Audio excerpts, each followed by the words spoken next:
Olá, meus queridos e amados irmãos em Cristo. Hoje eu inicio uma série de estudos da Palavra de Deus para firmá-los na rocha que é Cristo, alicerçados na Palavra para não serem levados por ventos de doutrina. Portanto, inicio falando sobre o efeito da vontade. A vontade é livre. O pecado e a santidade são atos voluntários da mente, isto é, são consequências da realização da vontade. Para melhor entender, você pode escolher ser santo ou ser pecador. Para ser santo, você precisa entregar totalmente a sua vida a Cristo e permitir que o Espírito Santo te transforme em uma nova criatura em Cristo Jesus. A salvação é um ato instantâneo, mas a santificação é um processo diário e necessita que a sua vontade, que é livre, esteja submissa à vontade de Deus, pois Ele ordena buscarmos a santificação, sem a qual ninguém verá o Senhor. Para ser pecador, é só escolher viver para a sua própria vontade, sem se importar com a vontade revelada de Deus, que Ele nos mostra através de sua palavra. Estamos vivendo em uma época em que muitos cristãos, eles vivem de aparência, professando que creem em Deus, mas negam sua fé através de sua maneira de viver, suas atitudes. Vamos ler a palavra de Deus em Efésios, no capítulo 2, a partir do versículo 1 ao 10. O título já diz tudo: Nova vida com Cristo. É uma transformação. Versículo 1 diz: Vocês estavam mortos por causa de sua desobediência e de seus muitos pecados, nos quais costumavam viver. Vou repetir aqui, costumavam, coisa do passado, é coisa que ficou para trás. Costumavam viver como o resto do mundo que ainda vive ainda mortos em suas ofensas e pecados contra Deus. O mundo ainda vive assim. O restante do mundo, os que ainda não foram salvos, ainda vivem assim. Mas não os que são salvos. Os que foram salvos, perdoados, remidos e lavados no poder do sangue de Jesus, viveram assim no passado, antes de terem entregue a sua vida a Jesus. Mas hoje vivem diferente. E ainda diz, obedecendo ao comandante dos poderes do mundo invisível. São espíritos malignos que impulsionam, que levam as pessoas a viverem como eles, os rebeldes, eles que se rebelaram contra Deus, contra o Criador, vivem e estimulam também outros a viver igualmente, prisioneiros do pecado, prisioneiros de uma vida infame, de uma vida em que ofendem a Deus, praticando as suas imoralidades. É assim que o mundo vive, porque estão debaixo ou em obediência ao comandante dos poderes do mundo invisível, que é Satanás. Ele é que comanda esses espíritos imundos, que leva as pessoas a viverem no pecado, prisioneiros do pecado, ofendendo a Deus e a sua santidade. Ele é o Espírito que opera no coração dos que se recusam a obedecer. Existe sim aqueles que por vontade deliberada se recusam a obedecer, não querem se converter, não querem se sujeitar a Cristo para não viverem debaixo de obediência a Deus, obediência à sua palavra. Agora, todos nós vivíamos desse modo. Todos, antes de nos convertermos, antes de aceitarmos Jesus Cristo como nosso Senhor e Salvador, todos nós vivíamos desse modo, seguindo os desejos ardentes e as inclinações de nossa natureza humana. Era a nossa vontade pecaminosa, a qual cedíamos a ela. É vontade, a vontade revelada, a vontade mesmo sendo praticada. Éramos, por natureza, merecedores da ira, como os demais. Aqueles que ainda vivem dessa forma, daqueles ainda que vivem procurando satisfazer as vontades da carne, são merecedores da ira e vão ter as suas consequências. Para isso, Jesus Cristo, o Filho de Deus, veio, morreu em uma cruz para nos livrar da ira futura. Mas uma vez livres da ira futura, é para não vivermos mais como vivíamos, como éramos, nos desejos da carne, satisfazendo a vontade de Satanás com seus demônios, vivendo em desobediência total a Deus. É isso que a palavra de Deus está nos dizendo, de uma forma muito clara, muito explícita. Mas Deus é tão rico em misericórdia e nos amou tanto que, embora estivéssemos mortos por causa de nossos pecados, Ele nos deu vida juntamente com Cristo. Aleluia! Em Cristo somos uma nova criatura. Em Cristo vivemos diferente. Cristo não viveu e não vive em pecado. Ele foi tentado, mas resistiu.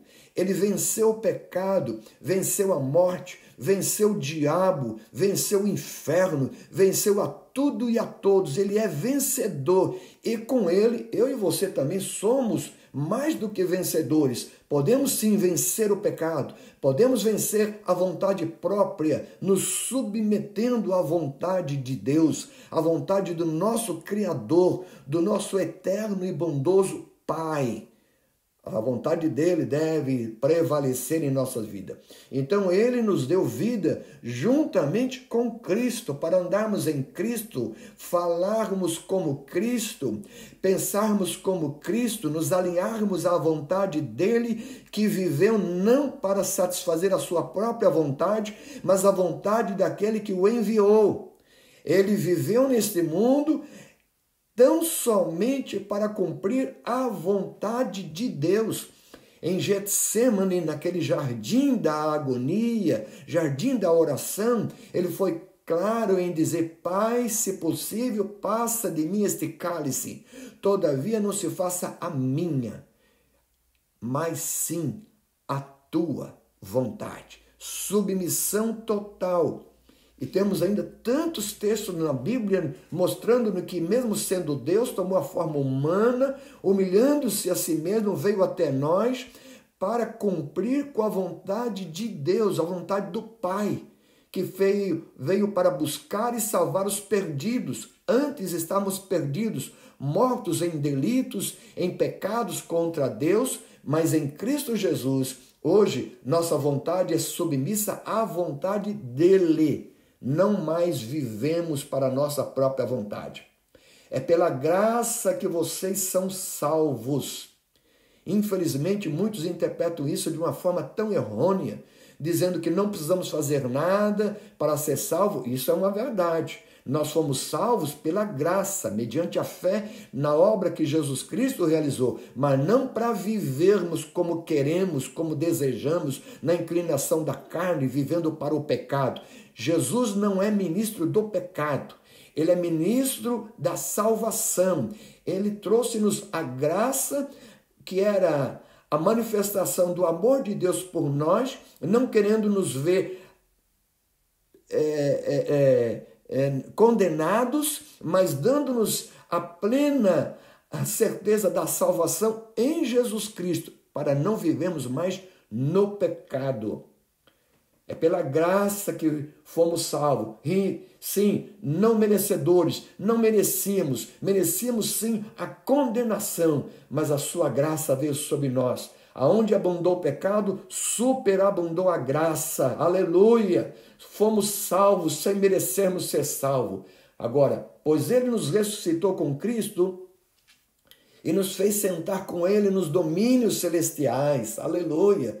Porque agora estamos em Cristo. Nos domínios celestiais, Já não somos mais dominados pelas potestades, pelo principado, por Satanás com os seus demônios, pelos desejos da carne. Agora sim, nós estamos em Jesus Cristo e com Jesus nos domínios celestiais. Nós estamos agora para viver fazendo a vontade do nosso Pai Celestial. Estamos agora para cumprir o chamado maravilhoso de Deus, a santificação. Vivemos pela santificação. Portanto, nas eras futuras, Deus poderá apontar-nos como exemplos da riqueza insuperável da sua graça.